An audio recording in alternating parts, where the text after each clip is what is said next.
Dimanche, c'est plus qu'un match, c'est un tournant pour, l'avenir de l'OM. Bienvenue dans cette, preview, Lille-OM les gars. C'est l'un des matchs les plus importants de l'année.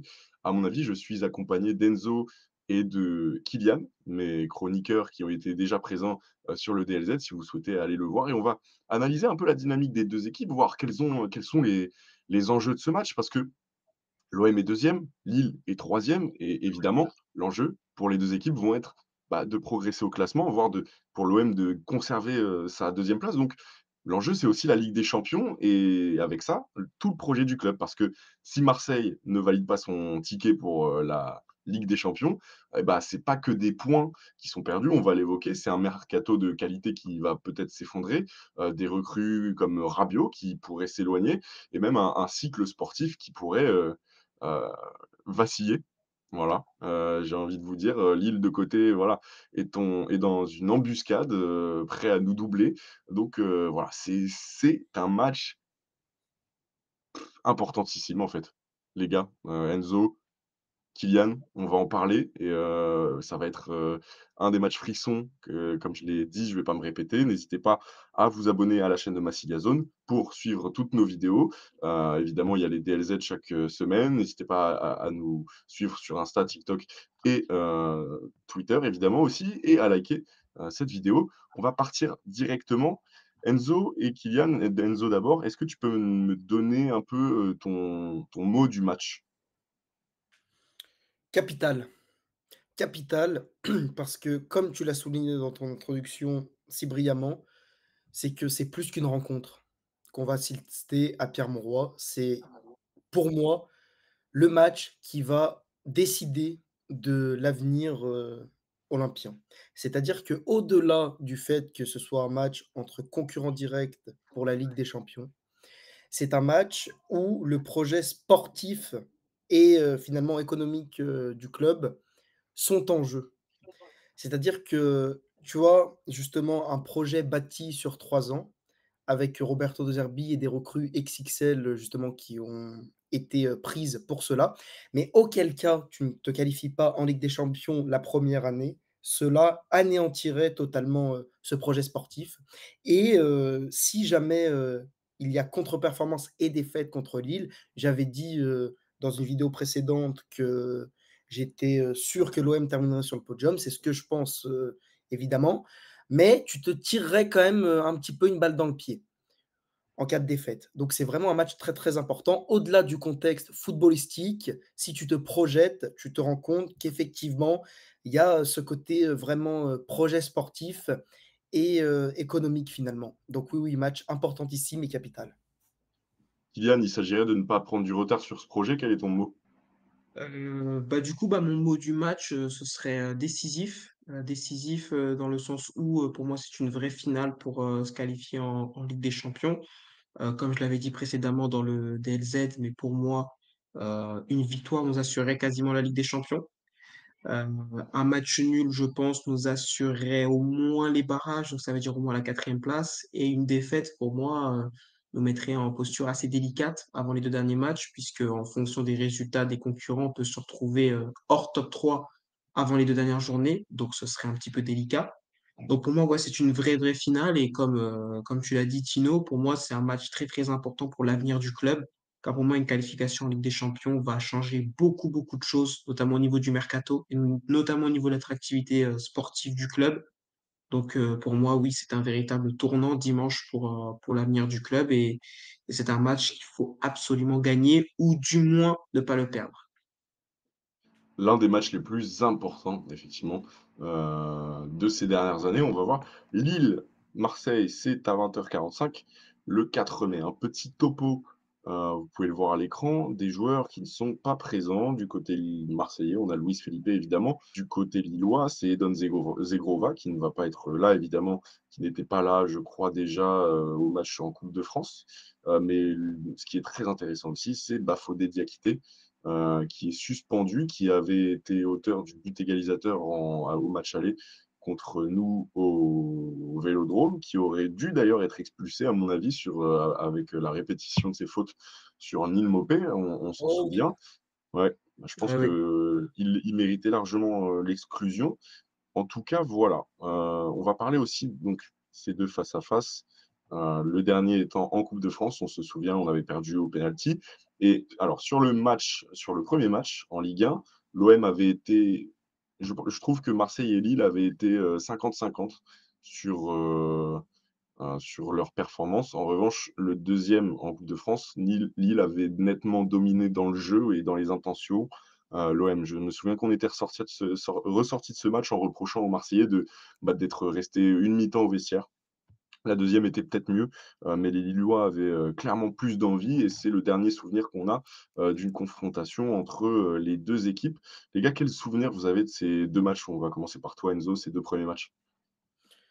Alors ces 2 premiers matchs, bah, comme tu l'as souligné Kino, d'abord le premier en Ligue 1 où, j'avais trouvé justement, par séquence et comme on l'a vu, lorsque des équipes, viennent, au Vélodrome, avec quelques intentions de jeu, un OM qui arrivait quand même à aspirer, le pressing lillois et à faire quelques ressorties de balles intéressantes. Mais après, c'est vrai que Lille, avait quand même tenu son rang, était venu jouer au Vélodrome, donc c'était un match, somme toute tous équilibré, pardon. Je c'est ma voix, ça je suis un petit peu malade, hein, ça s'entend. J'ai la voix Christophe Maé, comme me l'a rappelé Tino, hein, merci. Mais oui, oui, voilà, c'était quand même un match, très, très intéressant et assez agréable à voir, où les 2 équipes, avaient été, d'un niveau similaire.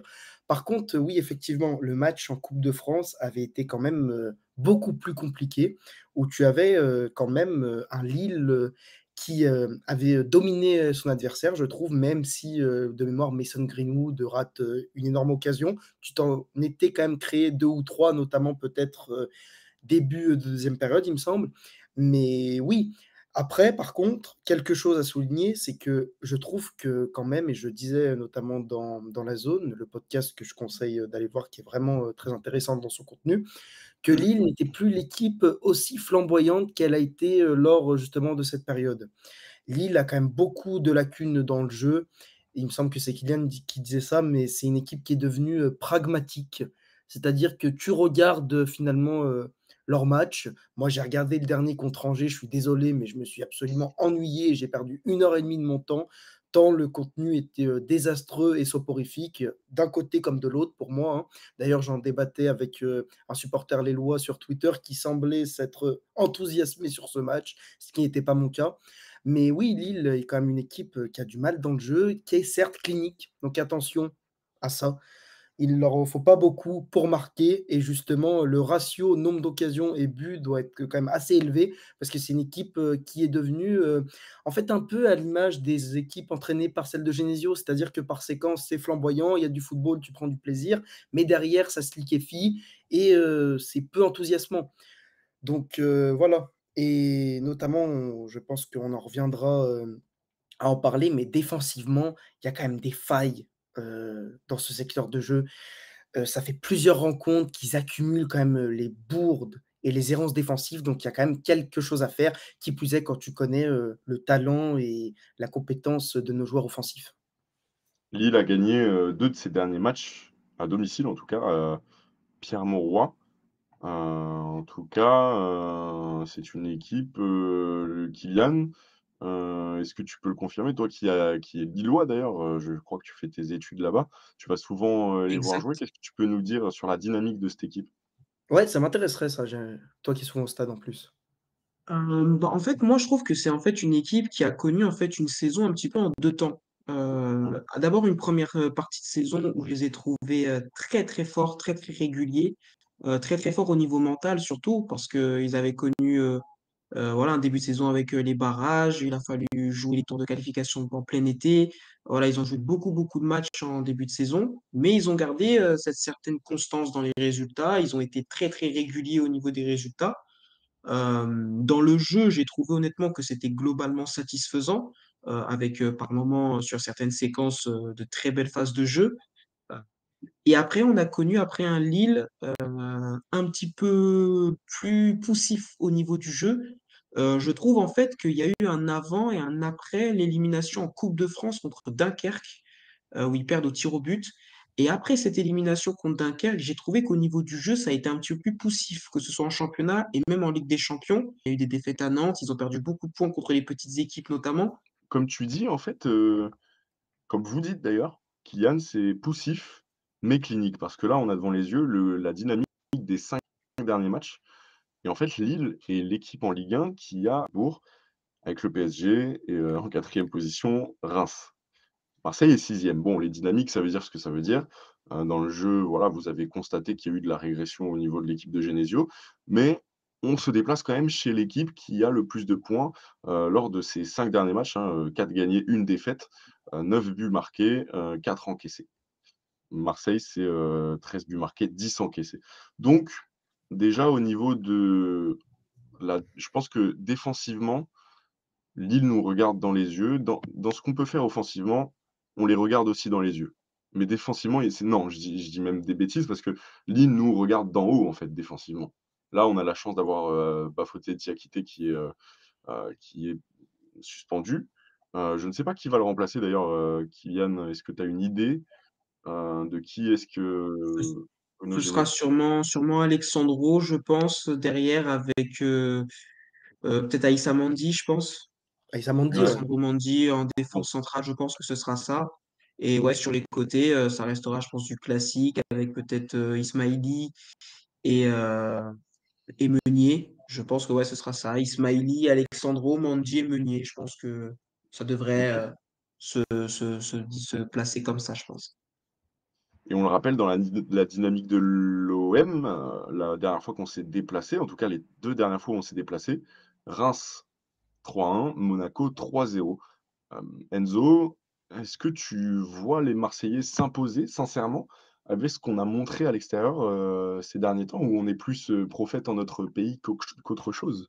Ouh belle expression, mais par contre, j'aimerais revenir avant tout sur ce que tu disais, 4 victoires lors des 5 derniers matchs, mais alors pour ceux qui ne suivent pas forcément Lille et qui ont pas l'habitude de regarder cette équipe, cette stat est absolument, je vous le dis, en trompe-l'œil, hein.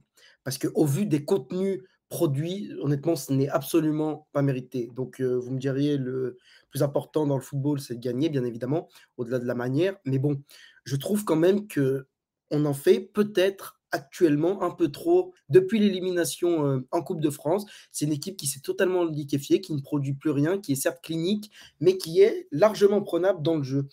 Donc honnêtement, je pense qu'il y a un coup à faire à Lille.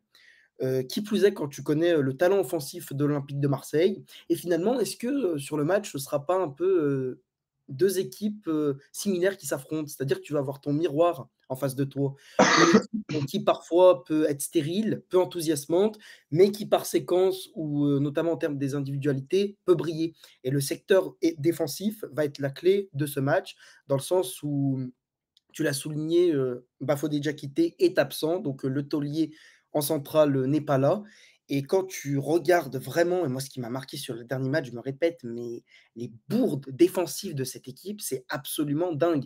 Contre Angers, en 15 minutes, ils peuvent s'en prendre au minimum un, voire peut-être même 2.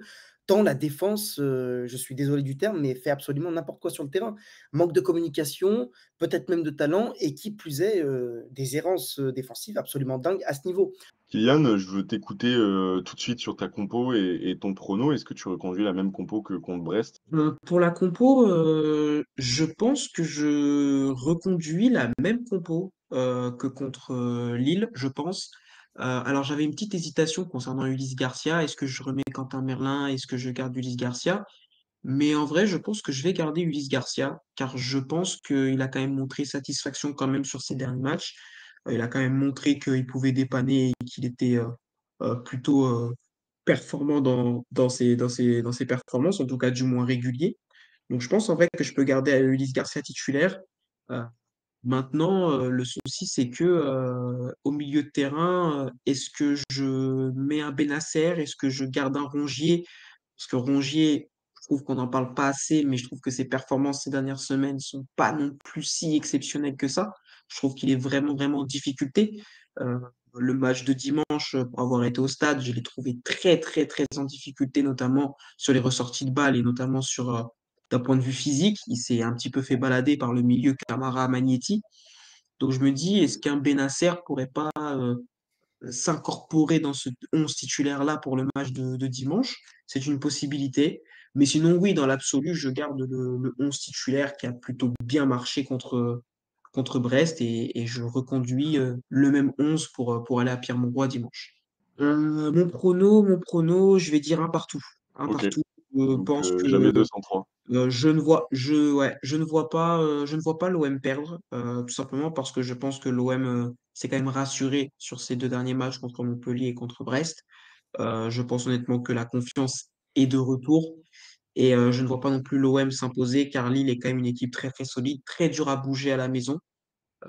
Je crois qu'il n'y a pas beaucoup d'équipes qui ont gagné à Pierre-Mauroy, il me semble, en Ligue 1. Il doit y avoir le PSG et le Havre, il me semble. Sinon, toutes les autres équipes ne sont pas venues gagner à Pierre-Mauroy, donc c'est très très dur d'aller gagner là-bas. Enzo, qu'est-ce que tu en penses? Ouais, alors honnêtement, c'est une bonne question. Je repartirais, sur le même, schéma et la même équipe, finalement, parce qu'on avait fait une vidéo justement analyse tactique avec, Ariles que je conseille, qui était vraiment, pertinente pour le coup. On avait vu justement dans ce système-là que Roberto De Zerbi faisait enfin, j'ai envie de dire, du Roberto De Zerbi. C'est-à-dire que c'était une équipe plus à son image, notamment, dans le jeu direct, la vitesse dans les transmissions, contrôle, une touche de balle. Donc, j'aimerais revoir cela et honnêtement, la compo, donc je pars sur le même système et les mêmes joueurs, hormis le fait, je sais, certains vont encore dire: «Ah lui avec Bennacer, il nous gonfle et cetera». Mais non, non, non, c'est objectif. Je suis désolé, je suis le premier à souligner encore une fois l'importance d'un Valentin Rongier dans un collectif. Je suis le premier à apprécier le fait que les saisons, passent, mais rien ne change pour lui, dans le sens où constamment on dit qu'il a pas le niveau, qu'il va partir, qu'il va être relégué sur le banc, alors que finalement il arrive à convaincre ses entraîneurs et il joue. Mais par contre sur ces dernières semaines, son niveau est pas loin, d'être, catastrophique, hein. On n'en parle pas assez, mais notamment dans le déchet technique et Ah ouais, dans les dimanche, transmissions. dimanche, Ouais, c'était flagrant le dimanche, déchet du stade technique, qui hein. viennent avec Franchement, Geoffroy, c'était quand même, dimanche, c'était terrible, vraiment hein. cible, hein. Ouais. Et c'est pas, il est pas, il pour le coup, il est coutumier du fait ces derniers temps, hein, Valentin Rongier, hein. Højbjerg, certes, ralentit le jeu et parfois peut avoir aussi un petit peu de déchets, mais Rongier, c'est récurrent. Le nombre de ballons qu'il perd, notamment, contre Montpellier, il en perd 2 ou 3 très, très dangereux qui, avec, une autre attaque, Monaco peut aussi. faire but. Donc justement, c'est un match Monaco où, là-bas aussi. je mettrais Bennacer, honnêtement. Parce que justement, contre Lille, tu vas avoir besoin de cet aspect, créatif et technique au milieu de terrain. Donc, je trouverais ça, logique et cohérent de l'aligner aux côtés de Pierre-Emile Højbjerg. Donc oui, oui, je ne change rien mis à part, Rongier sur le banc et je mets Bennacer à la place. Voilà. Allez, mon prono, honnêtement, c'est une équipe, certes, comme l'a dit Kylian, qui est quand même solide à domicile, qui est difficile, à manier, à bouger, mais, l'Olympique de Marseille peut le faire et je verrai, un 2-1 pour l'OM. Si Le Havre l'a fait, je pense que l'OM peut le faire. En tout cas, comme on l'a dit, c'est un la victoire est très importante ou au moins le match nul pour pas qu'il nous dépasse. Ouais, Mais Enzo, en tout cas, je sens que tu veux rajouter quelque chose. ouais, en tout cas, moi, je suis d'accord avec Kylian, j'aime pas, forcément, cette mentalité ou cette approche minimaliste du football. Mais par contre, selon moi, l'important va être de ne pas perdre. Honnêtement, match nul, pour moi, tu t'assures quasiment le podium, hein. Parce Mmh que tu mh. restes deuxième. Tu ne perds pas contre un concurrent direct et après tu vas au Havre avant de recevoir Rennes, donc tu te mettrais quand même dans de très, très bonnes dispositions. Mais ce n'est pas pour autant qu'il faut y aller en étant bloc bas, Ah recroquevillé oui, et avoir peur de totalement. jouer. Voilà. Faut jouer au football, faut surtout essayer, mais ça je le vois trop peu malheureusement et ça m'embête vraiment, une équipe qui presse cette saison, on a compris que ce n'allait pas être l'OM sous Tudor au niveau du pressing et cetera, des intentions. Mais justement, cette équipe de Lille qui est vraiment très, très friable défensivement, faut aller la chercher. Faut vraiment aller la chercher, la mettre en difficulté. Il y a quand même moyen de moyenner, si je peux me permettre et de Permets-toi. revenir, mais je me permets bien sûr, je me permets, j'ai tous les droits, mais il y a quand même, Évidemment. moyen de revenir avec, le succès, hein. Tant Lille, c'est compliqué dans le jeu, hein. Et pour appuyer ce que a dit Enzo, moi je pars du principe que pour moi, sur les 3 derniers matchs, faire 7 points sur 9 pour moi, t'assurerait quasiment enfin, pour moi, t'assurerait totalement la Ligue des Champions. Et moi, je pars du principe que pour moi, si tu gagnes à Lille, pour moi, tu fais 9 sur 9 à la fin de la saison. Parce que cette victoire à Lille, pour moi, te regonflerait totalement et enfin, tu serais complètement gonflé à bloc pour la fin de la saison. Et c'est vraiment un match qui est très, très important. Pour moi, le minimum serait 7 sur 9, Mais s'il y a victoire à Lille, pour moi, tu fais un 9 sur 9 et tu finis deuxième et tu te qualifies tranquillement en Ligue des Champions. C'est pour ça que ce match de dimanche est pour moi très, très important pour la fin de saison et pour l'avenir du club notamment. Voilà, le message est passé. L'Olympique de Marseille doit gagner à la Decathlon Arena, même si nous, on est plus à l'ancienne, on dit le stade Pierre-Mauroy. Donc c'est ce dimanche 4 mai à 20h45. Et On toi, vous ton donne prono? rendez-vous. Moi, mon prono? Tu veux que je te Ah oui, dise mon ton prono, prono? Tino, quand même. Eh Ah oui, bah, rentre dans le débat, rentre dans le cercle, mon Ah ami. oui, quand même. Faut bon, se mouiller un je voulais peu. pas Quand vous même, je merde. voulais pas vous le donner, mais l'OM va perdre 2-0. Merde. Ah ouais, tu penses? Oui. Pourquoi? Ah, Parce qu'on aime bien, ces fins de saison à rebondissement et je pense qu'on aime bien donner aussi du clout à nos adversaires. Après, il y a pas une analyse tactique poussée, c'est plus un ressenti là comme ça. Bon voilà, je ne prédis pas l'avenir, hein, comme vous ne prédisez pas l'avenir, enfin, j'espère pas, sinon ça fait de vous des êtres, quand même, assez inquiétants. Mais en tout cas, voilà, pour moi, c'est un petit 2-0, pour Lille. Je suis peut-être pas aussi optimiste que vous. J'aime bien votre optimisme d'ailleurs, celui de Kylian est à louer. Non, c'est Enzo qui a dit 2-1? Oui, C'est bah, moi. le tien est moi, à je dis un louer. partout. Voilà, Je dis donc un partout. finalement, on représente on est un beau triptyque de tout ce qui peut se passer, dimanche. Là où c'est cohérent peut-être, c'est que tu vois une fin de saison où tout et je pense que finalement tu auras peut-être raison, où tout se décide à la fin, Mmh, comme, sous Sampaoli, ce qui est possible quand même. Parce que exactement. certes, je suis optimiste, mais il suffit que tu retrouves peut-être, une partie du Lille flamboyant par séquence du début de saison et auquel cas tu seras quand même en difficulté quand on connaît les difficultés de l'OM à l'extérieur. C'est bon, j'ai terminé. En Et plus, le dernier match, les c'est un difficultés Lens de l'OM Monaco, donc défensivement. exactement, Kylian et je sais Et pas puis si vous la m'avez dernière entendu, journée, mais ouais, c'était un Lens Monaco, donc ça ça nous veut avait tout dire, plutôt les gars. souri il y a 3 ans, donc pourquoi pas le même Et scénario? et Marseille-Rennes, ça nous avait souri aussi il y a quelques années aussi lors de notre dernier, championnat, donc c'est bourré de signes, cette dernière, partie de saison. Donc voilà les gars, voilà mon chrono et voilà ce qu'on peut en dire, sur ce match. J'espère que vous, viewers, vous avez compris les clés. En tout cas, je pense que vous les aviez déjà les clés de ce match, mais j'espère qu'on vous a un peu plus éclairé là-dessus, que vous êtes hypés pour le match. En tout cas, ça n'enlève pas évidemment ma hype pour ce match, même si je m'attends à une défaite.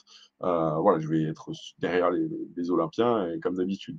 Vous aussi, vous le serez, Kylian, Enzo, le seront aussi et donc je vous invite à vous abonner, sur Twitter, TikTok, Instagram, YouTube et à liker cette vidéo pour, nous donner, un peu de buzz. On en a un peu besoin, voilà, on développe notre chaîne YouTube. Ça fait plaisir, ça nous met l'algorithme dans la poche. Moi, j'ai plus qu'à vous dire, bah, à dimanche, pour, la prochaine vidéo. Je vous dis ciao les gars et à très bientôt. Allez, ouais. Ciao les gars.